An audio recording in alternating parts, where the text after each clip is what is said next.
Hey everybody, I'm going to talk a little bit about another tragic story of a person from the 90s bodybuilding scene. Now, a lot of 90s people run into serious issues, health issues, legal issues, all kinds of stuff.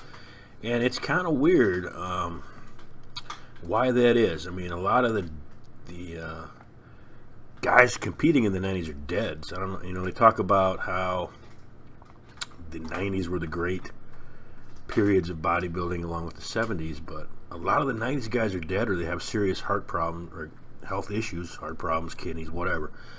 So whatever they were doing in the 90s to get that granite look, to keep those stomachs tight compared to today, because they look harder than the guys back in the 90s look harder than the guys today. So whatever they were doing in the 90s causes a lot of health issues, causes a lot of mental issues.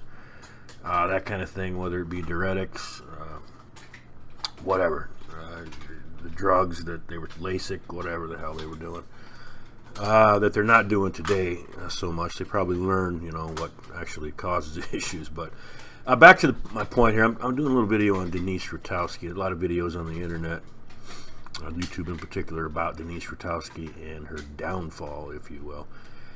You can kind of see what she looked like on the left back in her heyday. Now, she was on a lot of covers. Here she is with the psychopath Craig Titus, another really freaking fucked up individual. Killed somebody. Got a video out on him as well. But she was a mainstay on the covers in the 90s, late 80s, early 90s, because she was a freak of nature, second in the Olympia, that kind of thing. So you can kind of see what she looked like. Not like bad looking sometimes, but the face starts to get manly, that kind of thing. I mean, you can see this looks like a dude, man. This is Denise Rutkowski today. It's pretty sad. I don't know if she cares or not, but she went around, after she quit bodybuilding, went around spreading the word of the Lord, like a lot of these retired athletes do. I don't know if they go broke and they fall back on that to get by. I'm not sure, but Denise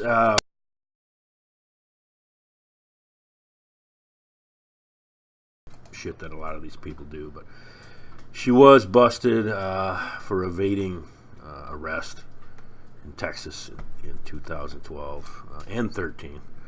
So, but you can kind of tell. I mean, the pictures of her are pretty scary. I mean, this is her.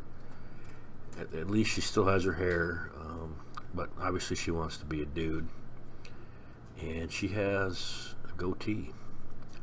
So yeah, it has bipolar disorder.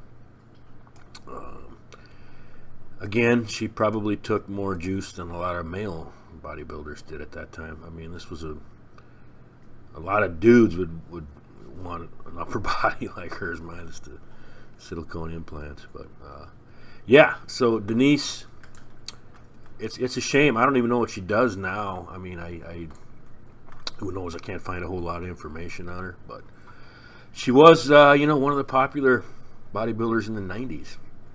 And like so many of the 90s bodybuilders who either die or fall on hard times, she appears to be one of them, and you can add her to the list.